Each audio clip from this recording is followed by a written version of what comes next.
A call for new gun laws. Today on Upfront, Governor Evers could call lawmakers back to Madison to address gun violence. We need to step up. It is really an issue that for too long has been ignored. Democratic Senate Minority Leader Jennifer Schilling on the need for a special session. Then, the Dean of Wisconsin's congressional delegation is retiring. That I wanted to leave on my own terms. Congressman Jim Sensenbrenner on a 40-year career and the race to replace him. Plus, former Republican Governor Scott Walker. Will his son run for Congress? After people reached out to him, this is something that intrigues him. And the governor on his next move and selling conservatism to young people.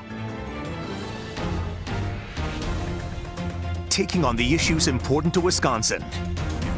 This is Upfront with your host, Adrian Pedersen. The latest Marquette Law School poll shows wide public support for some new gun control measures in Wisconsin. The poll just out last Wednesday shows 81% support for a red flag law, which allows a judge to take someone's guns away who could be considered a danger to themselves or others.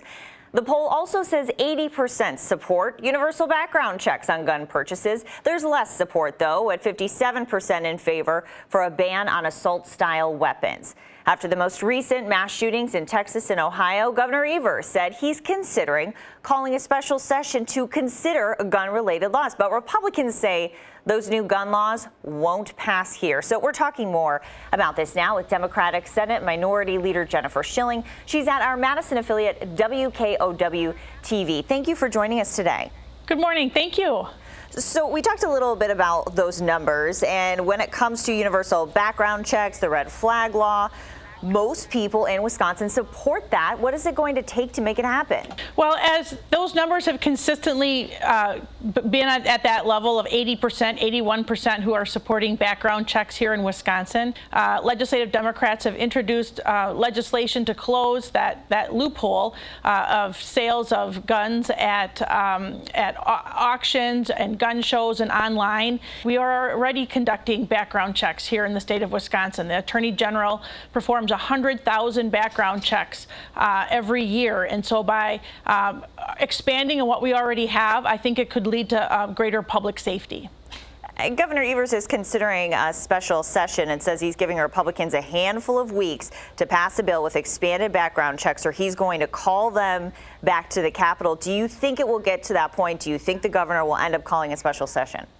That's certainly an option for Governor Evers to call a special session on this. The legislature, we are beginning our fall floor period. We have, I think, 5 weeks that technically we are scheduled to be on the floor in September, October, and November. We have already heard that we will not be meeting in September and possibly only one day in October and one day in November. I think that is a grave mistake and certainly irresponsible on the legislature's behalf that we don't address this issue. We've got time to do it. We've got a piece of legislation that is now before us. We have public support that want us to move forward on public safety and gun safety issues. So I certainly think that should be a priority for the legislature as we head into the fall floor period. The numbers show you have public support for some of these gun control laws, but Republicans don't support them and they're in control. So what would even the point of a special session be? Well, we are seeing 21 other states have moved forward with legislation such as this with background checks. We are seeing the business community is frustrated with the lack of action from Congress at the federal level and from individual states. And so we are seeing stores such as Walmart and Kroger's and others that are stepping up and kind of looking to see what they can do to be part of the solution of gun violence in the country. And so I certainly think that if Republicans were truly listening to voters and listening to the public, they would hear this call loud and clearly. And unfortunately, they remain beholden to special interest groups such as the NRA.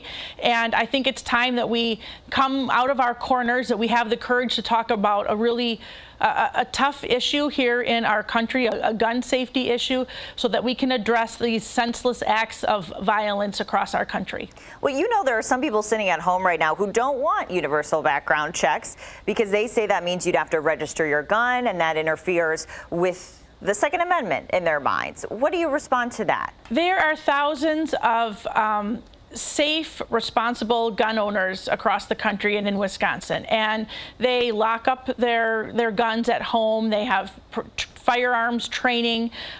This is something that responsible gun owners can agree with and are calling for as well, that there is support within that community. And so I think that we need to do something. It is time. After every tragedy across this country, I ask myself, is this the one that will perpetuate this issue into the legislature and into the legislative domain? And there have been far too many senseless crimes and deaths and gun violence in Milwaukee and across our state, and certainly at a time that we are now heading back to school and parents are seriously asking themselves if they need to purchase bulletproof backpacks for their children to be safe in schools. It is time that we address it and we look at responsible measures that have the broad support of the public. It feels like we keep having the same conversation, though, that Democrats want gun control, Republicans want to focus on mental health. How do you have a bipartisan conversation and get people off of their talking points? Well, and we have taken some steps, and certainly mental health is part of it, but I don't think that's the only solution that the Republicans should be focused on, that there are other areas that we need to be looking at, reinstating 48-hour waiting periods and things like that. But the background check is one that has broad public support. And again, there will be a time, election 2020 is around the corner, and I urge voters to ask their legislators, ask candidates, where do they stand on this? And it is simply time to move forward on it, and for the legislature, the Republican-controlled legislature, to continue to turn a blind eye and turn their back on an issue that is a headline across this country every day, every week, every month that we see it. It is irresponsible, and we need to step up. It is really an issue that for too long has been ignored. Senator, thank you for your time. Thank you. Observers are expecting a big field in the race for Jim Sensenbrenner's congressional seat. Who would you support? Coming up, the congressman on whether he'll endorse and what he's most proud of in a 40-year career. But first, former Governor Scott Walker. I think most young people don't want the government, or anyone else for that matter, telling them what to do. I'll ask whether his son is running for Congress. That's next on Upfront. Upfront, brought to you by WPS Health Insurance.